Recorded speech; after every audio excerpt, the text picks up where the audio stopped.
Assalamualaikum warahmatullahi wabarakatuh. Saudaraku semua di seluruh Nusantara. Pada kesempatan ini saya berada di makam Syekh Kanduruhan di Desa Ringin Anom, Dusun Gejet, Kecamatan Kromengan, Kabupaten Malang, Provinsi Jawa Timur.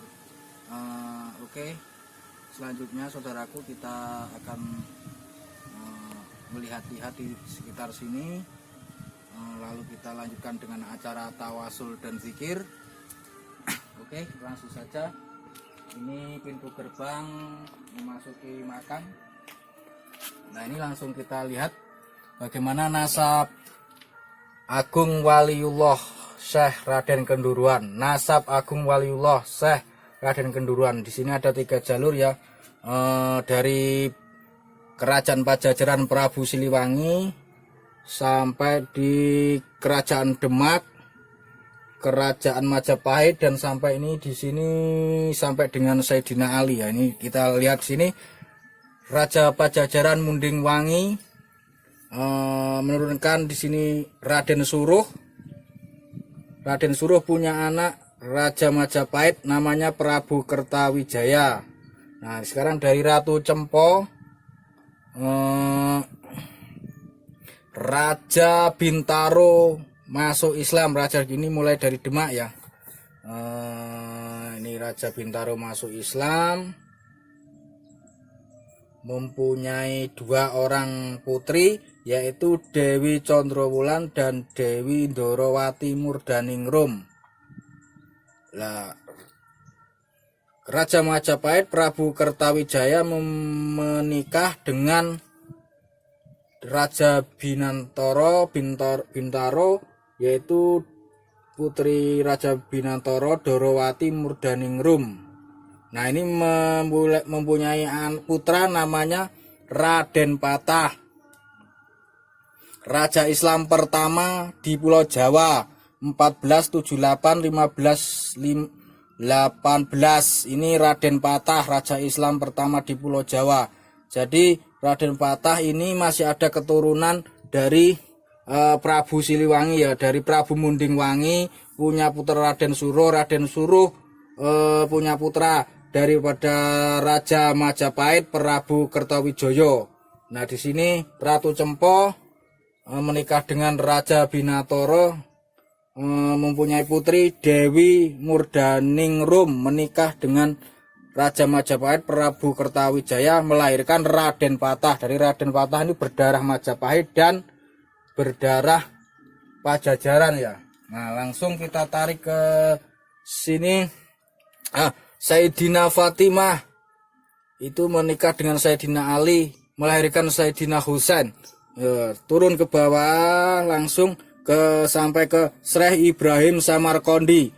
Nah, Syekh Ibrahim Samarkondi itu menikah dengan anak Raja Binatoro, menikah dengan putri keturunannya Putri Cempo, yaitu Dewi Condrowulan.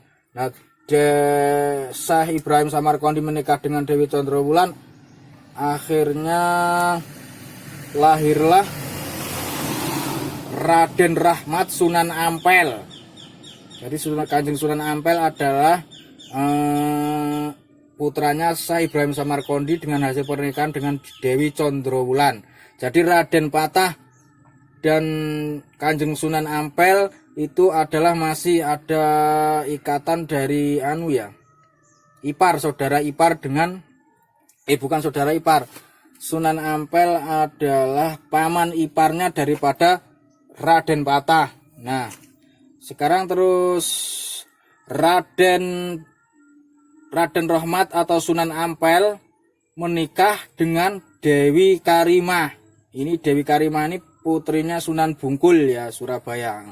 Nah, ini lahir Dewi Murtasimah.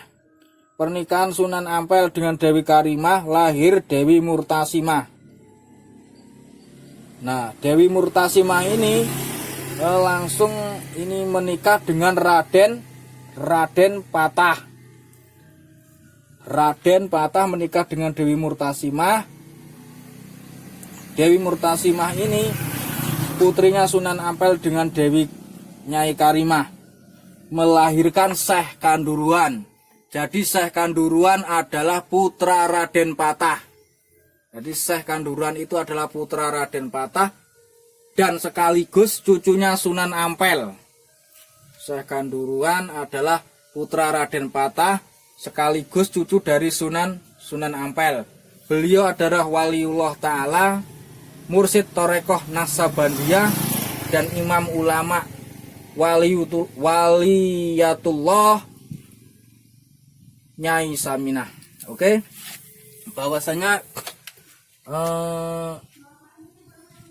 Raden Kanduruhan termasuk salah satu orang yang babat hutan di sini, dan termasuk tokoh penyebar agama Islam di wilayah Malang, wilayah sini. Karomah beliau sangat banyak. Sisa-sisa peninggalan beliau adalah baju perang atau baju besi dan tombak Syekh Kanduruan dan benda-benda pusaka lainnya, benda-benda perang lain. Dan salah satu karomah bukti nyata di kanan kiri dari dusun Gejet ini terbentang sungai. Pada zaman dulunya di sini sangat sulit untuk mengatur air. Syekh Kanduruan lalu mengambil tumbuhan menjalar atau simbuan, ya, itu beliau tarik sambil berjalan, akhirnya terbelah menjadi sungai, dua sungai yang mengelilingi dusun Gejet yang sangat subur dan sangat islami, yaitu dusun Syariah Nahdlatul Ulama ya di Gejet sini, karena di sini sangat penuh dengan santri, penuh dengan wilayah kaum santri. Dari sini langsung kita baca firman Allah, ala inna auliya Allah la khaufun alaihim walahum yazanun alladzina amanu wa kanu yattaqun lahumul busra fil hayatid dunya wa fil akhirati.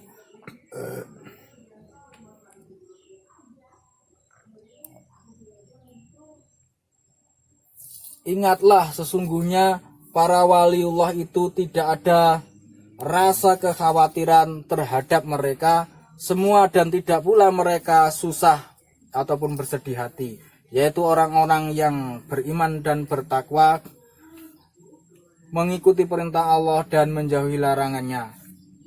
Bagi mereka berita gembira di dalam kehidupan dunia dan di dalam kehidupan akhirat. Tidak ada perubahan bagi kalimah-kalimah atau janji-janji Allah. Yang demikian itu adalah kemenangan yang besar.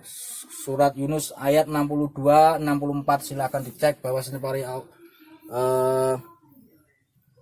zalika huwal fauzul azim.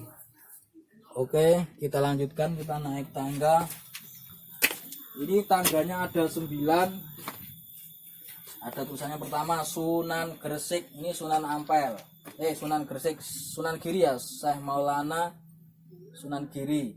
Terus baru kita naik ke Sunan Ampel, Sunan Giri, Sunan Bonang, Sunan Derajat, Sunan Kalijogo, Sunan Muria, Sunan Kudus, Sunan Gunung Jati.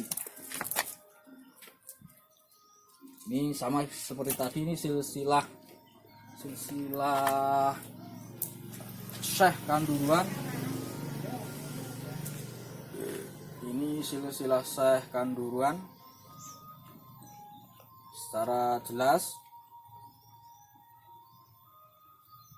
Oke, jadi Syekh Kanduruan adalah putra dari Raden Patah dan sekaligus cucu dari Sunan Ampel, karena Raden Patah menikah dengan putrinya Sunan Ampel.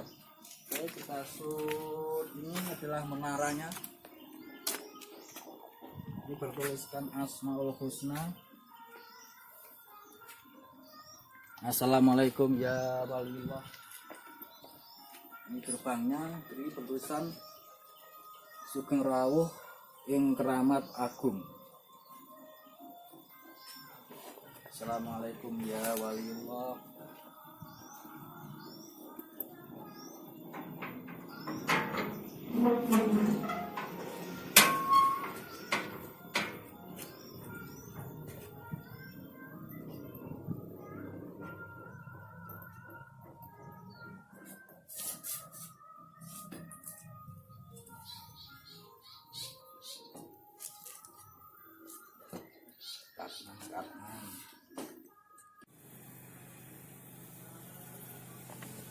Alhamdulillah saudaraku semua, baru kita selesai melakukan tawasul dan zikir.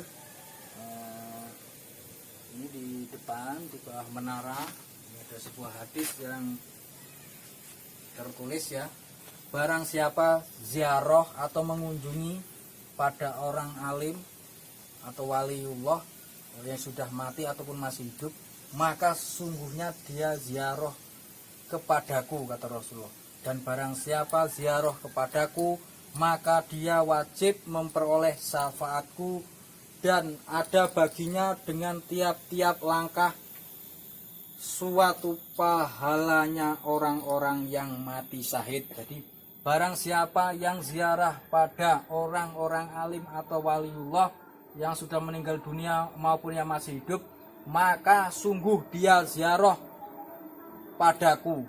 Barang siapa yang ziarah padaku, maka dia wajib memperoleh syafaatku, dan ada baginya dengan tiap-tiap langkah suatu pahala orang yang mati syahid. Jadi barang siapa ziarah atau mengunjungi atau silaturahmi kepada para wali yang sudah meninggal dunia ataupun yang masih hidup, maka kata Rasulullah sama seperti ziarah kepadaku. Barang siapa yang ziarah kepadaku, kata Rasulullah, maka wajib baginya adalah syafaat, dan setiap langkahnya dihitung bagaikan mati syahid. Oke, kita lanjutkan.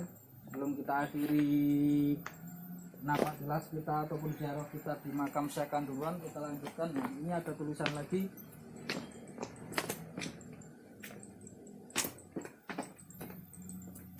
Sabda Rasulullah dengan katin, sabda Rasulullah, sesungguhnya para waliullah itu mereka tidak mati, tetapi mereka pindah dari dunia ke darul ukhra atau alam sufi. Jadi para wali itu sesungguhnya tidak mati, yang mati hanya raganya saja, jiwanya akan tetap hidup. Dia pindah ke alam darul ukhra atau alam kubur atau alam sufi. Sungguhnya para waliullah itu mereka tidak mati, tetapi mereka pindah dari dunia ke darul ukhra atau alam sufi. Wa qala inna auliya ilahi, itu sabda Rasulullah SAW. Nah, terus ini la ilaha illallah al malikul haqqul mubin Muhammadur Rasulullah Shadiqul Wa'dil Amin. Ini amalan ya, silahkan dibaca ini untuk kerezekian dan derajat. Silahkan dibaca 70 kali sesudah sholat subuh atau sebelum sholat subuh.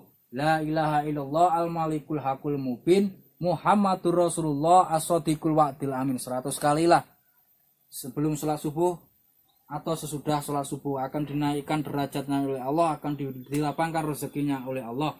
La ilaha illallah al malikul haqqul mubin Muhammadur Rasulullah Shadiqul Wa'dil Amin. Saya akhiri. Wassalamualaikum warahmatullahi wabarakatuh.